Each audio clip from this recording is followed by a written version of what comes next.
નમસ્તે, મારું નામ પાયલ રાણા છે. હું અમદાવાદના નારોલ વિસ્તારમાંથી આવું છું. હું ઘર ખાતા કામદાર છું અને હું ઘર બેઠા દાંડિયા બનાવવાનું કામ કરું છું. અને હું ઘર બેઠા દાંડિયા બનાવવાનું કામ બી કરું છું. અને પહેલાં મેં ઘણી બધી ઇન્ડિયન એકેડમીમાંથી ટ્રેનિંગ પણ લીધી છે, જેમ કે જેન્ડરની, સંગઠનની કે ક્લાઇમેક્સ ચેન્જની ઘણી બધી તાલીમો લીધી છે. અને આ તાલીમો લીધા પછી મેં મારા એરિયામાં ઘણું બધું પરિવર્તન કર્યું છે. જેમ કે બહેનો ધાગા કટિંગનું કામ કરતી હતી, સ્ટોન ચોંટાડવાનું કામ કરતી હતી, પણ એ બહેનોને પૂરા પૈસા નહોતા મળતા.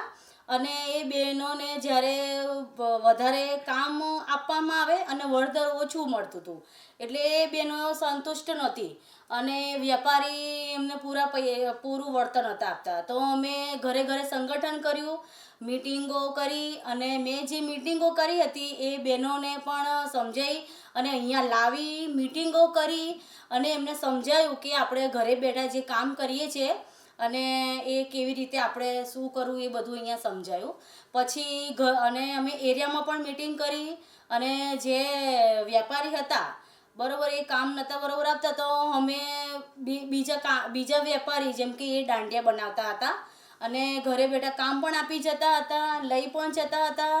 અને એ વેપારીએ પહેલાં મારા ઘરે આવ્યા. એ વેપારીએ અમને એમ કીધું મને કે પાયલબેન, તમે એરિયામાં જે બહેનોનું તમે સંગઠન કરો છો, આટલી બધી બહેનો છે, તો તમે એમને કામ આપો અને તમે પણ બે પૈસા કમાઓ. પણ અમે જે અહીંયા ઇન્ડિયન એકેડમીમાં જે અમને તાલીમ આપી છે એમાં અમને જે શીખવાડ્યું છે કે વચોટિયા તરીકે મારે કામ નહોતું કરવું, એ મૂલ્ય અમે સમજ્યા છે. એટલે મેં એની ના પાડી અને જે ડાયરેક્ટ બહેનો કામ કરતી હતી એમને જ મેં કોન્ટેક કરાયો. અત્યારે એ બહેનો પોતે દાંડિયા બનાવે છે અને ભાઈ પોતે આપી જાય છે, લઈ જાય છે અને અત્યારે એ શાંતિથી કામ કરે છે અને એ ખુશ છે અત્યારે.